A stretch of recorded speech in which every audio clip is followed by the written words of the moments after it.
Continuando aqui, outro comentário que, mais ou menos na linha aí, as pessoas refletindo sobre o ocorrido, a Yara fala o seguinte: aposto que tem gente reclamando que estão cancelando o Gustavo Lima. Sim, tem muita gente. Os intergalácticos estão falando isso.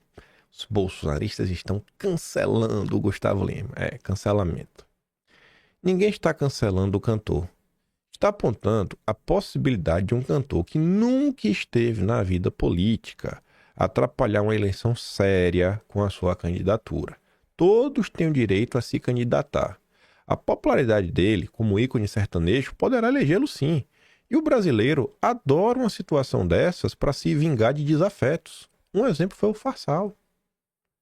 Sim. Tem que ter um pouco de responsabilidade, gente. A gente tá falando de um país de mais de 200 milhões de habitantes que está na pior. Não dá para se deixar pautar pela pura emoção, por vingança, por isso, pelo aquilo outro. Tem que ter um pouco mais de maturidade nas discussões. Tem que ter um pouco de maturidade. E vocês vão entender por que eu coloquei isso daqui e falei que era uma ponte pro próximo tema. Recapitulando, extremamente rápido. Ao longo de 2023 todo, 2024 todo, a gente cobriu bastante a agenda internacional do Lula, a agenda internacional dos globalistas, várias movimentações internacionais da direita pelo mundo, Estados Unidos, Europa, mais especificamente na Hungria, Portugal, Itália, mostrando aí o direcionamento, novas discussões, os novos paradigmas, né, o fim da ordem liberal aí, ou pelo menos o enfraquecimento dela, o que vai emergir disso ainda não está muito claro. O mundo aí pós o Fique em Casa. Acompanhamos a eleição americana, projeto 2025, esse reposicionamento da direita dos Estados Unidos, um novo olhar para as coisas e comentando, pô, a gente tem que dar uma aprofundada nas coisas, a gente tem que ir em busca de algo um pouco maior. A coisa está passando. A gente também acompanhou ao longo desse tempo, desde ali de 2023 para cá, todas as crises dentro da esquerda, as traições do Lula, principalmente na sua política internacional, na sua política econômica, que não é o que a esquerda deseja. O Lula está fazendo a política que é o sonho dos banqueiros. Olha, inclusive, aí a nomeação do Galípolo, né, que era um banqueiro, banco fator. Enfim, comentamos isso, comentamos outras coisas. Aí você vê que o momento agora está bem confuso, né, diversos lados. Um vai para um lado, um vai para o outro. E aí nos últimos dias, que aí por isso eu coloquei o tema antes, a direita brasileira, ao invés de estar tendo discussões cada vez mais maduras e mais profundas sobre problemas do Brasil profundo, do Brasil real, os problemas estruturantes do Brasil, não, a direita está em busca aí de um Messias, né, uma figura messiânica, Gustavo Lima. E gente levando a sério. Enquanto isso, a discussão e autocrítica, vez ou outra, acontece na esquerda. E esse rapaz, ele não é um orelha seca qualquer, é o Elias Jabbour, ele é um intelectual, você pode discordar das ideias dele, mas é um cara intelectual, um cara que está sempre estudando, é um cara que tem trânsito político, tanto que ocupou espaços importantíssimos. O cara estava lá assessorando a Dilma do Banco dos BRICS. A Dilma, você pode desprezar a Dilma, mas não olha a Dilma como a Dilma. Ele estava assessorando, na verdade, a presidente do Banco dos BRICS. Um banco multilateral. Com economia gigantesca, né? A segunda maior economia do mundo, inclusive. A Comunada faz parte disso. O cara está agora assumindo um instituto lá no Rio de Janeiro. Indicação do Eduardo Paes, do Kassab. No momento que o Kassab traz o Paulo Hartung para começar a discutir, inclusive, um projeto, desenhar, né, umas linhas mestras aí do que o PSD vai defender. O Arthur também é um cara extremamente bem relacionado, é um articulador político do Luciano Huck. O que eu quero falar com um articulador político? É o cara que consegue sentar numa mesa e conversar em nome do Luciano Huck. Negociar, inclusive, a vida política do Luciano Huck. Ele teve esse papel de 2019 até 2021. Você vai encontrar matérias disso, encontros. Um dos encontros, inclusive, foi com Randolfo Rodrigues, onde se cogitou uma chapa presidencial Luciano Huck com Flávio Dino. Vejam só como são as coisas. A gente comentou isso no episódio 97. Hoje é o 1897. 1800 dias atrás. Coincidência. Então, assim, a coisa toda tá dando. Aí o Elias Jabbour voltou ao Brasil. O problema lá, o filho dele tem o A lá na comuna, não é muito bom o filho dele, tava lá explicando. Mas, enfim, eu fui parar pra ouvir. Coisa que você tem que ouvir. E ele veio para fazer algumas críticas bem duras. Ele veio para confirmar algumas coisas, e tem muita coisa para a gente ouvir, muita coisa mesmo. E aí vocês vão entender, né, as diferenças, às vezes, das discussões.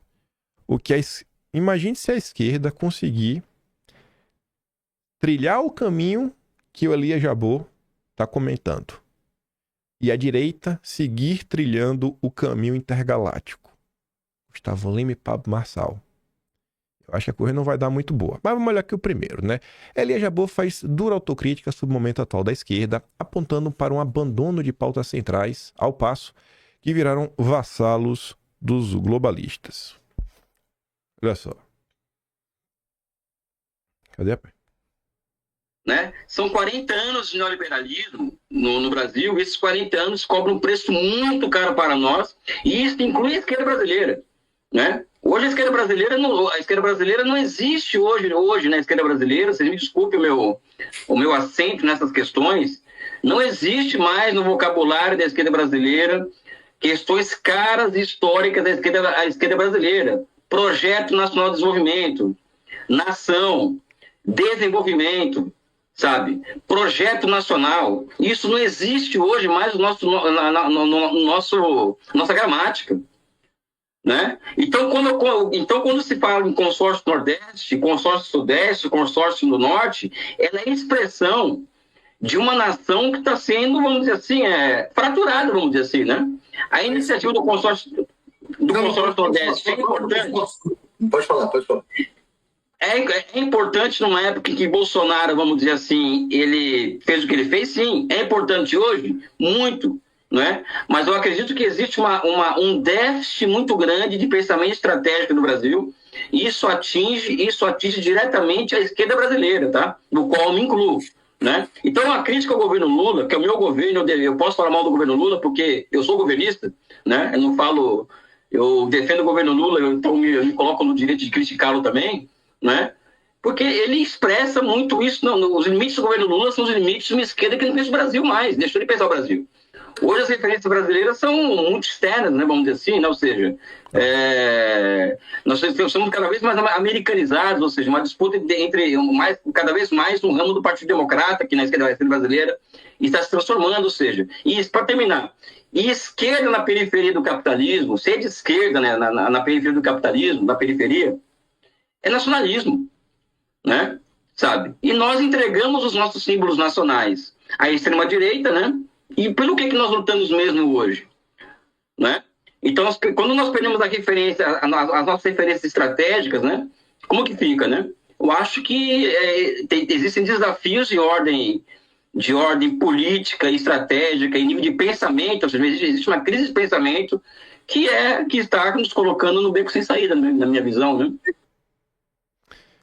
Pegando nesse final, quando ele fala a posição da esquerda, né, assim, quando está na periferia do mundo capitalista, a tradução que ele está falando é o seguinte: nesse mundo globalista, vamos traduzir para o que a direita disse, nesse mundo aí globalista, de uma atuação global de algumas forças políticas, a posição, porque você vê que ele está reclamando que a esquerda brasileira virou um puxadinho do Partido Democrata. Lula vassalo do Biden, tá falando isso daí, né? A gente criou esse termo, não é pra não, viu? Tem que patentear. Avisamos aí todo mundo, Lula vassalo do Biden. Falando, cara, tá virando um vassalo do Biden. Não tem uma posição de destaque, é só cumpridor de ordens. Então, assim, se quer, pra conseguir, inclusive, se você assistir a live inteira, vai ter uma nome que ele vai falar o seguinte, cara, eu não sou nem a favor, ele vai falar, eu não sou nem a favor de a gente ser inimigo ou aliado dos Estados Unidos, nem menos, nem mesmo inimigo ou aliado da Rússia, inimigo ou aliado dos comunas lá. Ele tem que pensar no Brasil, colocar o Brasil em destaque. Porque ele tava assim, você não vai ter margem de manobra, você não vai ter chance aí de colocar nada para avançar se você é um subalterno. Não importa de qual país seja. Cada um é chacoalhado, ó, deixa de ser vassalo.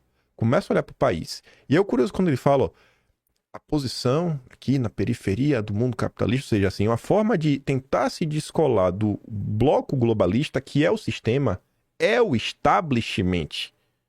A forma de ser o antissistema, o nacionalismo. E ele emenda isso falando que a esquerda entregou todos os símbolos nacionais para a direita. todos os símbolos nacionais foram entregues para a direita. Não é preciso ir muito longe, né? É só pensar qualquer manifestação de rua, quando vê a bandeira nacional, tá ligada a quem? Direita ou esquerda? Hino, direita ou esquerda? Camisa verde e amarela, direita ou esquerda? Um olhar para a história, tentando ver virtudes. Virtudes. Em políticos, tá ligado? Direita ou esquerda? Pra direita ninguém presta. Todo mundo é bandido. De Pedro Álvares Cabral até Sarney, né? Porque aí depois, pô, o Fernando Cardoso é um cara muito bacana. Nossa senhora, amigo do Lula, né? Aí depois vara de ouro. Aí tem muita gente bonita. Mas até o Lula realmente chegar no poder, ninguém prestava. Todo mundo era ruim.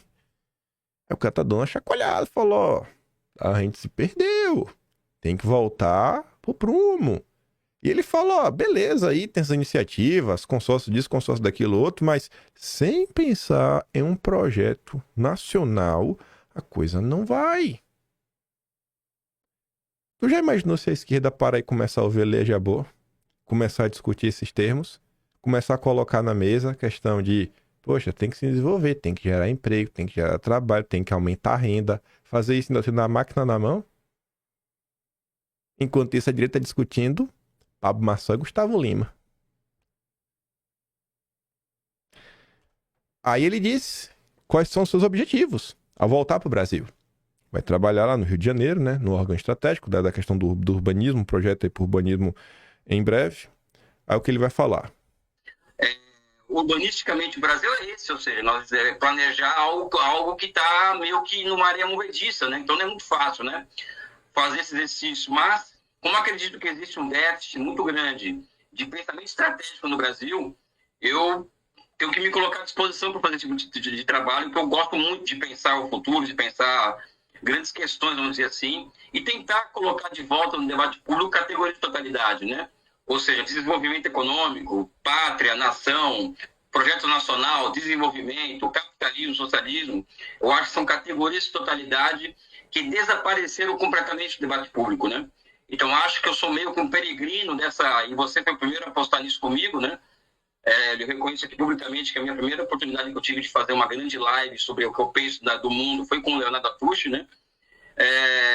Então, acho que o desafio nosso hoje no Brasil é trazer de volta para o centro de debate essas categorias de totalidade, né? Que envolvem planejamento, projeto nacional, nação, desenvolvimento, etc, etc, né? Aí vem o cara falar, mas ele defende o marxismo, ele defende o comunismo. Tu acha que um cara como Elias, tu acha que ele vai ficar perdendo tempo aí tentando te provar que Marx é o caminho certo? Tu acha que ele não vai conseguir empacotar as ideias que ele tem em termos um pouco mais práticos para apresentar para a população e levar isso? O cara é um cara de esquerda, ele é assim, 200% marxista. Ele publicou um livro que foi premiado pelo Partido Comunista lá do País Vermelho. Premiado. Gente, não é qualquer livro que é premiado. Você não precisa... eu não concordo com ele. Não precisa concordar com ele. Mas não tem como você olhar pra esse cara e falar, esse cara é burro. Burro ele não é. O cara falou, não, meu objetivo é esse. Eu tô voltando pra fazer isso. Não é a primeira pessoa na esquerda que tá levantando esse tipo de discussão. O petismo vai absorver isso? Alguma parte da esquerda vai absorver isso? Não sei. Mas vê o caminho que o cara vem traçando. Vê o direcionamento que o cara vem dando. E não é pra não, viu? Tô achando que ele até tá copiando a gente. Porque muito antes dele falar sobre isso daí, é a gente que tá batendo essa tecla. Ó, temos que começar a discutir um projeto concreto para ir e tudo mais. E eu também vou batendo na tecla com vocês. Quem assiste vídeo mais frequente vai lembrar. O exemplo que eu dou é exatamente o seguinte. Eu até falo, ó, vez ou outra eu escuto alguém da esquerda falando que tem que voltar a polarizar com a direita. Não é através do judiciário que a esquerda vai vencer. A própria esquerda, setores da esquerda falam isso. O que seria essa polarização? É voltar a fazer esse embate político, é politizar o debate. Falando coisas sérias, concretas. Assim, aquele argumento que você fala, cara, qual é o mainstream hoje da sociedade? Não, o mainstream da sociedade acredita que, sei lá, esse projeto econômico pela esquerda é o que vai dar certo. Hoje é isso? Hoje eu acho que não. Hoje acho que se você pegar uma parte das pessoas um pouco mais politizadas, eu acho que elas acham que o marxismo vai dar errado, o comunismo vai dar errado. Hoje eu acho que o mainstream é esse. Mas se eles não virem com essa fórmula, eles virem com outra e começarem a mudar pouco a pouco um fenômeno de baixo para cima. As ideias, elas flutuam. Eu estava lendo um jornal, mandei tempo um pessoal do Quinto, 1920 e pouco. Naquela época, o liberalismo ele não era do mainstream, não era uma convicção como o povo tem hoje, que é o caminho que é inquestionável, você questiona, você é comunista. Não. Os conservadores estavam descendo o pau, mostrando lá uma questão moral, até no jornal O País, tá dando uma olhada.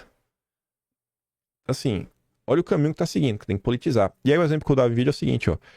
Qual era o período que a direita mais cresceu em números absolutos de apoiadores? Vem ali no pós-2013, eu acho que é aquele período. E o que é que estava se discutindo naquele momento? Como as ideias do Marx davam errado, como o socialismo dá errado, como o comunismo dá errado. Muita questão em relação à revolução cultural, questão do Gramsci e tudo mais. A galera batia muito nessa tecla. Ideologia de gênero, doutrinação nas escolas. Era uma época que a direita estava polarizando com a esquerda, mostrar as suas ideias são ruins, as minhas ideias são melhores que as suas. E ganhando no argumento, se tornando mainstream, se tornando, cara, esse daqui é o caminho. Essa ideia, ela tá solidificada na sociedade. Dá até vergonha não estar desse lado. E a direita foi crescendo, crescendo, crescendo. Qual é o momento que a direita sai disso? Na verdade, o momento que a direita sai disso é o mesmo momento que a direita meio que ela não cresce no seu número de novos apoiadores. Que é o momento que a direita começa a polarizar com o poder judiciário. Não é que não tem, é o que eu digo, não dá pra ficar monotemático, mas quando começa a polarizar, que é se tornar que um dos principais problemas da direita passa a ser o judiciário não tem voto. Quem tem voto é a esquerda. Você tem que trazer o cara de esquerda pro seu lado. E você tá se afastando dos problemas do dia a dia do cidadão comum. É o que o Mano Brown fala, tem que conversar com a base. Qual caminho a esquerda vai seguir? Eu não sei. Eu sei que tem da esquerda que tá começando a pensar o Brasil. E tem gente na direita pensando em Gustavo Lima e Pablo Marçal. É a decadência realmente, assim, o movimento intergaláctico, a coisa mais burra que apareceu na direita desde 2013. Esse recorte aqui é bem longo, mas é o mais interessante de todos. Ele fala, denuncia o Jorge Soros, denuncia fake news vindas de dentro do Ministério do Alckmin, fala do Itamaraty, o que vai nos dar algumas reflexões sobre o que acontecia no governo Bolsonaro e outras percepções também. Enfim, desmascara o Lula, fala e reafirma a questão do PT, ser um puxadinho aí, né, um vassalo do globalismo. Eu vou botar num 1 minuto e meio. E aí vou dando umas pausas pra gente dar aquela interpretada no que o Elias Jabbour meio que tá comentando, né? Aquela decodificada no dicionário da esquerda para o dicionário da direita. Vamos aqui ouvir. Acho que a minha pergunta para o professor é agora pensando nesse ano de 2025, que a gente tem um desafio muito grande, né? Por quê? Porque o Brasil ele tem se colocado ao longo desses últimos meses como uma posição um pouco mais moderada dentro do próprio BRICS. Então, pelo que eu posso sentir, se estiver errado, você pode me corrigir, mas eu sinto que a China e a Rússia estão tentando puxar um pouquinho a corda para uma posição mais pró-sul global, mais um pouco anti-imperialista, enquanto o Brasil tem ali ficado um pouquinho mais... não, a gente é uma aliança econômica e tudo mais. Eu queria saber agora, ainda mais com a chegada do Trump nos Estados Unidos, né, a volta do Trump, como que você enxerga o papel do Brasil, que é o novo presidente do BRICS, inclusive, para esse próximo ano? Você concorda com essa análise de que o Brasil não está numa postura tão à esquerda como a China e a Rússia? O Brasil é um equilibrista, né? Mais ou menos isso. Um equilibrista, exatamente. E pensando também no novo banco. O cara tá fazendo uma pergunta incômoda. Não, Brasil aí, e aí? Tá fechado com o BRICS ou não tá? Aí o Leonardo Atucha ficou nervoso. Nosso amigo, companheiro Atucha ficou nervoso. Entrou em campo para fazer o que ele faz. O Lula é um pobre coitado, correlação de forças, não pode bater de frente. O Lula é um equilibrista, né? Não fala que o Lula é vassalo do Biden. Ele tem que se equilibrar. O Lula não pode colar com o pessoal do Sul global, né? Não, é porque tá muito difícil, vai ter o golpe no Brasil. Sempre o papo furado. E o Elias Jabbour tá só vindo. Deixa ele começar a falar. De desenvolvimento, né? Se vai avançar em algum sentido essa questão da desdolarização, tem muita gente nessa expectativa, o próprio Trump já falou que vai colocar um monte de taxa. Enfim, como que você vê o papel do Brasil no BRICS e no NDB nesses próximos meses? Bem, eu vou ser muito honesto aqui com vocês, eu acho que eu vejo retrocessos na nossa política externa. Em relação ao que foi o Lula 1 e o Lula 2, o que eu tô querendo dizer é que o Itamaraty, puro sangue, aquele Itamaraty, que refaz a sua estratégia na década de 90, ou seja, existe o Itamaraty, que refletiu o pensamento nacional desenvolvimentista durante a década de 60, até a década de 70, começo da década de 80, existe um Itamaraty que se reinventa a partir da década de 90, reagindo passivamente, vamos dizer assim, a uma ordem global baseada no consenso de Washington. Né? Então, o mainstream do Itamaraty... Dá uma pausa até aqui, ó. Ele começa a falar, vou ser honesto. Acho que a coisa não tá tão boa assim, né? Esse Itamaraty aí tá demais, ou seja, a política internacional do Lula. Aí ele te dá uma coisa pra falar do Itamaraty dos anos 60 até o final dos anos 80. Um ótimo exemplo para mostrar o que era Itamaraty pega a Estocolmo 72. Primeira reunião do meio ambiente, onde a pauta da primeira reunião do meio ambiente era o relatório Limites do Crescimento do Clube de Roma. Limites do crescimento, que impediu o país de crescer. E já vieram com a história, em vez de ser emissão de carbono, era poluição. Foi o Itamaraty brasileiro, na época, e me perdoa não lembrar o nome agora, mas era um militar, acho, da Marinha. Não vou lembrar o nome dele agora. Tá lá no dossiê. Você pega lá os atlas, vai estar lá nos atlas. Esse cara, ele bateu o pé na mesa e falou, irmão, olha só, vocês já são bem desenvolvidos. O meu país precisa se desenvolver. Eu não vou apoiar essa maluquice. Brasil e Índia bateram de frente com essa agenda globalista contrária ao desenvolvimento do ser humano. Depois foram retaliados na crise do petróleo, que também foi chancelada pelo relatório do Clube de Roma. E esse mesmo, inclusive militar, é o cara que tocou o projeto de Itaipu. Ele tem um papel importante na construção de Itaipu. Então, assim, é um cara que defendia a soberania nacional de verdade. A gente já teve o Itamaraty assim. Aí onde é que vem a mudança? Anos 90. Com quem? Com o FHC. Que era o ministro de Relações Exteriores do FHC? Celso Laffer. Que junto com o FHC em 69, com dinheiro da Fundação Ford, montou o SEBRAP na USP.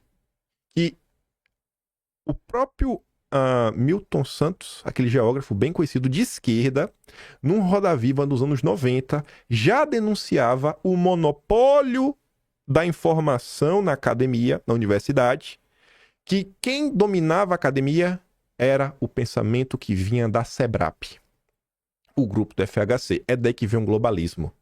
A primeira vez que a Agenda Verde aparece no Brasil é quando Ulisses Guimarães, acho que em 74, isso foi noticiado pela revista Manchete, está também nos dossiês, está lá nos atlas. Ulisses Guimarães pede para o Fernando Henrique Cardoso criar um programa para o MDB. O que está acontecendo agora? Vamos criar aqui um programa de programa de partido, um projeto de país. Aí vem a questão verde, questão indigenista, tudo mais. E o Celso Laffer, família Laffer Piva, né, que é Klabin Laffer Piva, e historicamente, desde o século XIX, sócia da família Monteiro Aranha, lá com o nosso grande Olavo Egídio de Souza Aranha, patriarca, né, avô do Alfredo, primo, irmão da Francisca, que a Francisca se casou com o Paulo Setúbal do Itaú, né, então é o patriarca do Itaú, foi presidente do PRP, Partido da Bucha, 13 anos, lá em São Paulo, então você tem um bucheiro, primo do Oswaldo Aranha, que agora o neto do Oswaldo Aranha é o cara que deve tocar a COP30 do governo Lula, André Aranha Corrêa do Lago, concedeu entrevista para Miriam Leitão ano passado, em janeiro. Mudou, né? Nos anos 90, o Itamaraty brasileiro assumiu uma política mais globalista. Por que será, rapaz? Eu não sei. Mas aqui um pequeno contexto histórico, né? Me dá um nervoso só de lembrar esse passado do Brasil. Vamos voltar pro foco. Ele tá falando do Itamaraty, mudou. Ele tá insatisfeito com o Itamaraty brasileiro.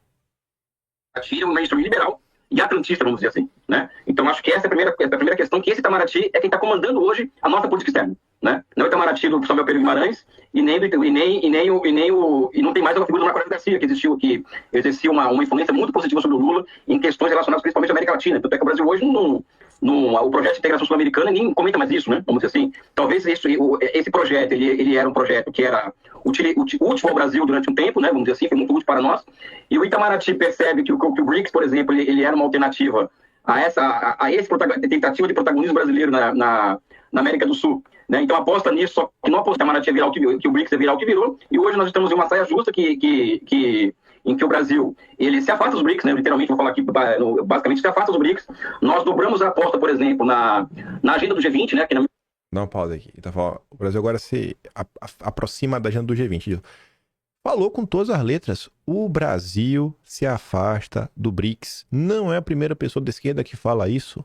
O Pepe Escobar já foi além, falou que Lula é o cavalo de Troia dentro dos BRICS. O Andrew Coríbico, que nasceu nos Estados Unidos, mas mora lá na Rússia, 100% pró-BRICS, também falou por A mais B, Lula, cavalo de Troia dos BRICS. Isso não faz o BRICS, gente, bonzinho nem nada. É só pra ver se a galera toma uma chacoalhada e acorda pra vida. Porque esse é outro ponto. A direita brasileira, ela não quer analisar. Ela quer referendar o que ela já acredita. Ela acredita que o Lula é um comunista do Foro de São Paulo, então ela tem que ficar massificando esse discurso, até esse discurso se tornar verdade. Mas ele não é mais o Lula do Foro de São Paulo. Ele já deixou de ser. E ele vai falar, cara, aí você vai ver o que ele vai falar aqui agora, né? Sobre a questão da agenda do G20, que é a agenda prioritária do governo Lula. Opinião. O Brasil ele teve uma agenda positiva, ou seja, o Lula faz uma fala muito profunda sobre essa questão que envolve a fome, mas é uma questão que todo mundo sabe aqui que a gente não consegue passar nem no Congresso Brasileiro imposto sobre grandes fortunas, imagina no mundo, vamos dizer assim, né? Então é um discurso muito baseado, um discurso muito moral, vamos dizer assim, né? Enquanto que a rota financeira do G20, ou seja, que é o documento que baseia os caminhos para se alcançar os objetivos estratégicos da presidência brasileira do G20, é um documento ultraliberal, né? Um documento que esteve por trás, na sua elaboração, figuras como Ilan Goldfein, por exemplo, né? A pessoa que tocou, por exemplo, o G20 é a embaixadora Tatiana Rosito, que é a secretária de Assuntos Internacionais do Ministério da Fazenda, que é uma grande representante desse mainstream, vamos dizer assim, do Itamaraty. Hoje ela comandou o G20. E houve uma mobilização muito grande da sociedade civil brasileira, a chamada sociedade civil, para o G20, muito financiada, vamos dizer assim, muito impulsionada por ONGs estrangeiras como a Open Society. A Open Society, ela patrocinou, ela foi sponsor de vários eventos do G20 no Brasil, né? E nós sabemos o que é a Open Society, nós sabemos o que é o George Soros, né? Enquanto que os fóruns que envolvem os BRICS, por exemplo, né? A parte brasileira está completamente esvaziada, né? Ou seja, esvaziado no BRICS, mas no G20 tá que tá, com apoio do Soros. Rapaz, Lula! Faça alguma coisa, Lula. Tá difícil aí manter a aparência, Lula. Tá difícil, hein, irmão? Lula vassalo do Biden. Funcionário do Jorge Soros, do Klaus Schwab. Essas são as agendas prioritárias do Brasil. O Lula não entrou para fazer agenda aí de distribuição de renda, benefício pro povo. Gente, o Lula só está cortando o benefício do povo, que não dá ganhos eleitorais para ele. O Lula entrou foi com reforma tributária, para enfiar um monte de agenda verde, pro Haddad fazer um plano de transição energética, pro Alckmin vir com a nova indústria Brasil, pro Haddad vir com emissão de títulos SG, para a Marina impedir o desenvolvimento da margem equatorial e vem com esse programa de recuperação de terras. Até o MST está satisfeito com o desgoverno. Esse é o governo Lula. É um governo. Então, assim, é por isso que depois, a fala depois dele, que ele aponta aí que a oposição, quando a posição da esquerda, esse capitalismo global, que tá na periferia, o nacionalismo, tá falando também de falar, cara, a única forma de você romper com esse sistema é você ter uma nação forte e soberana. Por isso que está na direita o movimento antissistema. Porque a direita é quem prega e preza pela soberania nacional, pelo patriotismo. A esquerda já abandonou isso. Mas isso, né? Esse foi um sentimento que também não surgiu do nada. Foi uma coisa que foi crescendo, né? Dia após dia, ano após ano. Os símbolos eles foram mudando ao longo do tempo. Eu acho que Bolsonaro, né? O meu achismo, posso ser que estou já passando o pano. Eu acho que Bolsonaro teve um papel muito importante nesse resgate. Que eu acho que esse resgate é importante. Parece que o Elias Jabbour também acha esse resgate do símbolo nacional importante para chegar em algum lugar. Mas a direita que vinha no caminho, agora tá discutindo Pablo Marçal e Gustavo Lima. É de doer. E aí quando você ainda coloca as discussões começam na mesa, ainda vem lá o peso pesado que gosta de usar terno, me acusando de ser direita duguinista. Aí o outro lá, que adora inventar mentira sobre mim, não só que eu apoio ao Colombo, inventa que eu sou da direita caçabista. E aí, se você fala da conta, não divida direita, vocês brigam no privado, eu gostei de vocês dois, mas você tá sendo atacado dia sim, dia também, mas beleza, vida que segue. Agora você entendeu porque eu coloquei o tema ali anterior. Eu falei, ó, vai ser uma ponte pra gente discutir aqui, ó. Tentar discutir algum assunto um pouco mais sério. A gente começa o ano falando, ó, temos que discutir algum assunto mais profundo, sair, né, do discurso único, ampliar um pouco a discussão pra gente conseguir trazer mais pessoas. Falo, inclusive, um pedido, né, tinha feito já no ano passado. Falei de novo, pô, vamos botar como meta, converter uma pessoa. A pessoa às vezes não tá ali tão convicta, a direita atrás. Ou então, se for de esquerda e virar direita, melhor ainda. Ou então, o cara que não acompanha a política começar a acompanhar de mais perto Se cada um de nós converter já é muito. E a galera tá ali, ó. Começou o ano numa discussão como essa. E ele continua. Vou dar play aqui, acho um pouco mais longo, que agora ele vai falar um pouco de Itamaraty e do Alckmin. A presidência russa do G20 foi caracterizada por isso, o esvaziamento brasileiro nos fóruns, por exemplo, da sociedade civil dos BRICS. Então, existe um afastamento do Brasil dos BRICS, né? E isso também se reflete no banco, né? O que eu posso dizer, por exemplo, é que muitos dos problemas que podem existir no banco, não posso falar dessa forma ainda, também são os problemas da nossa inserção, da falta do que o Brasil quer no mundo de hoje. Ou seja, nós ainda existe para terminar esse raciocínio, desculpa me alongar, porque faz tempo que eu não falo, inclusive, publicamente, existe uma aposta ainda dentro do governo em que o Brasil pode ser um equilibrista, como colocou o Leonardo Atush, em um momento que não tem como ser equilibrista. Porque nem a Europa e nem os Estados Unidos têm nada a nos oferecer. Né? E hoje, quem tem algo a nos oferecer, né, inclusive garantias que envolvem a nossa soberania nacional, é a China e a iniciativa Cinturão em Rota, que foi amplamente boicotada dentro do governo Lula. Ou seja, vendeu-se a imagem, a partir de fake news que saíram dentro de Itamaraty e dentro do Ministério do MDIC, de que aderir à iniciativa Cinturão em Rota seria como aderir à ALCA, por exemplo. Ou seja, confundiu-se um acordo que abrange mais de 70 possibilidades, inclusive de cooperação industrial, com uma abertura de livre comércio entre Brasil e China, o Brasil vai perder soberania, enfim, uma série de questões que envolvem, inclusive o fato das pessoas não saberem o que é a iniciativa Cinturão em Rota, né? Então acho que nós somos uma agenda mais próxima global foi derrotada com a não adesão do Brasil à iniciativa Cinturão em Rota, né? Tanto é que a visita do Xi Jinping no Brasil, ela foi amplamente divulgada como um sucesso, para mim não foi um sucesso, né? Porque nós não saímos com quase nada dessa visita, foram 34 acordos, 33 memorandos de entendimento e 4 acordos, sendo que esses 4 acordos foram para garantir a abertura do mercado chinês para produtos primários brasileiros, enquanto que se vendeu para a imprensa geral de que o Brasil assinou 37 acordos com a China, o que não é verdade. Né? E ao mesmo tempo que nós assinamos um acordo com a União Europeia, vamos dizer assim, que na minha opinião ele se assemelha muito a uma abertura dos portos para as nações amigas, como foi feita no século XIX, ou seja, então eu acho que existe um retrocesso muito claro, na minha opinião, né? E que agora com a eleição do Trump, o Brasil vai ter que tomar uma postura, né? Ou seja, eu não sei qual vai ser essa postura, né? Olha o que ele diz. Não é se você concorda com ele ou não. Ele fala, olha, o que é que a esquerda queria? Que o Brasil aderisse à nova Rota da Seda. A esquerda queria isso, a esquerda do lado dele lá. E isso não aconteceu. Porque o Itamaraty, junto com o Ministério do Alckmin, o MDIC, né? Ministério do Desenvolvimento, Indústria e Comércio, deu um totó. Criou uma fake news. Não, é tipo algo, tudo mais, pra, sabe, impedir essa movimentação. Então, da mesma forma, e 2027 será assim, 2031 será assim, 2035 também será assim. Eu tô falando o quê?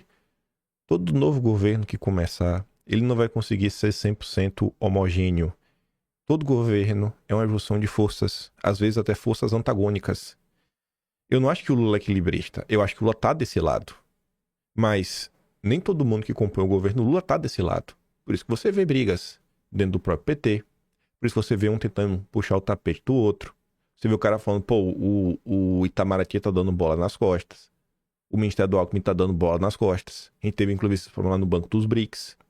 A gente tenta fazer uma coisa, mas tem uma bola nas costas. Se na esquerda, que todo mundo fala que existe uma hierarquia, que o povo consegue cumprir ordens, faz... Se na esquerda, que é conhecida por ter uma hierarquia, eles estão sofrendo com esse tipo de coisa, imagine na direita. E imagine na direita você chegar na presidência sem um banco de reservas, você não tinha um banco de reserva para as indicações, sem maioria no Congresso, sem maioria no Senado, sem poder utilizar das mesmas ferramentas. Eu estou falando de todas as ferramentas, porque a depender da forma como você negocia, você não pode, se você for de direita, né? Porque vai ser assim, métodos que não são muito bacanas. Você não tem o poder judiciário do seu lado, como é o governo Lula. Você não tem a imprensa do seu lado. Então, num governo heterogêneo, de forças diferentes, que por diversas vezes o Felipe Martins tentava avisar. Tem aquela thread clássica do Felipe Martins que ele falava: ou o movimento conservador entende como é essa composição de forças e como se dá esse processo decisório para tentar se tornar uma das forças mais fortes nesse processo e conseguir influenciar mais do que as outras, ou o movimento conservador está fadado a fracassar. Dando aqui a dica para os conservadores, né? Porque eu também não sou. Eu já não sou mais nada. Já me excluíram de tudo. Fui chutado. Tá de boa. Piadas à parte, falando sério, gente. Então, olha, coisa um pouco mais ampla. Você que acompanha a política, você que está disposto a assistir um vídeo que tem mais de 1 hora de duração, que já passou de 1 hora aqui, não dá pra gente estar discutindo Gustavo Lima e Pablo Marçal. A gente não pode regredir, a gente tá regredindo. Estamos regredindo com tantas discussões reais para serem feitas. Eu não vou entrar nessa daqui hoje, porque ia me requerer um certo tempo e eu teria que fazer uma pequena retrospectiva histórica. Talvez leve uns 10 minutos. Tanto que eu fui falar isso aqui e tentar falar rápido lá no canal secundário enquanto tava andando, deu um vídeo de quase 20 minutos. Mas só para falar assim de que tinha várias coisas para comentar, tudo mais. Questão também da Vaza Toga, que não deu para comentar ontem. Mas para encerrar eu quero comentar só isso daqui. Porque o Elias Jabbour tá batendo muito na questão dos símbolos nacionais. Símbolos nacionais. Quem atacou mais uma vez os símbolos nacionais foi a esquerda. Querendo destruir, né, a memória, a história do Brasil. Isso lá no Rio de Janeiro. Aí ontem o Carlos Bolsonaro comenta que ele foi informado há pouco pelo presidente da Câmara dos Vereadores do Rio de Janeiro, o vereador Carlos Caiado, que o projeto de lei número 2669 de 2023, do qual ele é coautor, junto com ele e outros vereadores, foi sancionado pelo prefeito. Esse projeto que revoga a lei de autoria do PSOL, que estabelecia o apagamento sistemático de nossa história, a história carioca brasileira, contida em dezenas de monumentos, estátuas e marcos históricos espalhados pela cidade, para atender uma ação ideológica baseada em delírios coletivos e a um projeto de reescrição histórica esquerdista de poder. A sanção do projeto é resultado de construção que segue critérios de razoabilidade e boa articulação possível. Toda a trajetória do projeto, da sua elaboração, a sua sanção, é prova de que podemos alcançar nossos objetivos e estabelecer uma tônica conservadora mais significativa no país. Os fatos e a lógica prevaleceram. Vale lembrar que antes do projeto agora sancionado, eu mesmo já havia encaminhado outros 2 projetos para preservar monumentos históricos, que infelizmente foram arquivados ao arquivo da Câmara. Esta, que pode parecer apenas uma pequena batalha ganha, é na verdade uma vitória extremamente simbólica. É a prova que podemos chegar onde queremos. Outras virão, não tenho dúvidas. Enquanto for representante do povo, seguirei cumprindo minhas funções e as determinações que me trouxeram até aqui, construindo e costurando possibilidades para um futuro melhor e verdadeiro para os nossos filhos. Vitória real, concreta, marcou um gol. Em prol da história, em prol dos símbolos nacionais. Sei lá, quando eu bati o print de madrugada, de visualização, não tinha nem 80 mil. Já teve gente aí que fez vídeo em apoio ao Gustavo Lima, só de like, já tava quase em 500 mil, só de like, 500 mil. Então assim, você é uma pessoa que acha que a gente tem que se aprofundar mais e não ficar de discussão de Gustavo Lima e Pablo Marçal. Se o Brasil que você espera, ele é um pouco mais complexo, sabe, reavalia, pô. Reavalia as coisas. Não precisa ficar de mal de falando ciclano, não. Mas começa a assim, demonstrar o seu apreço. Não é xingando, não é reclamando, não é batendo. Use o engajamento que vocês têm, gente, para isso. Muitas pessoas são movidas pelo like. Se o like está em entregar resultados concretos, a galera que vive do like vai trabalhar para entregar resultados concretos, porque ele só vai ter like se ele fizer aquilo. Se o like tiver em quem está tentando trazer um verdadeiro ensinamento, uma informação um pouco mais valiosa do que algazarra, A turma do like vai em busca disso. Porque é ali que tá o like. Vocês não são, sei lá, não vou querer... Eu acho que vocês são um pouco diferentes, não é por nada não. Porque hoje no mundo de TikTok, que o cara às vezes escuta um vídeo de 1 hora, de 1 minuto, escutar um vídeo de 1 hora é difícil. Então, vocês não devem bater muito bem na cabeça. Então, assim, poxa, não acho que a maioria pode não ser o grande número, mas seja uma diferença, sabe? E tente uma pessoa só, uma no ano, faça a diferença na vida de uma pessoa. Tentar olhar o mundo por outros olhos. Os olhos um pouco mais maduros. Que não é o Maduro lá da Venezuela, não. Não é igual do Nicolas Maduro. E é isso. Tinha muito mais coisa pra gente comentar. Sempre tem muita coisa pra gente comentar. Não falta. Mas eu achei que o que tinha que comentar mesmo a gente conseguiu comentar hoje. E a gente vai voltar nesse assunto. Principalmente quando ele falar da questão do Enéas e falar da Lava Toga. CPI da Lava Toga. Aquilo é interessante. Eu vou ficar por aqui. Eu vou meu trabalhinho, que é um pouco mais. Posso no meu canal. Tem um botão de valeu. Tem o Patreon na descrição. E tem o Atlas Brasileiro. Kimpan.com.br. Ontem finalizei o de novembro. 23 concluídos. Quase chegando na metade. É o próximo. Metade de 48. E vamos que vamos. Aquele grande beijo, abraço, tamo juntos. Valeu, meus amigos. Fui.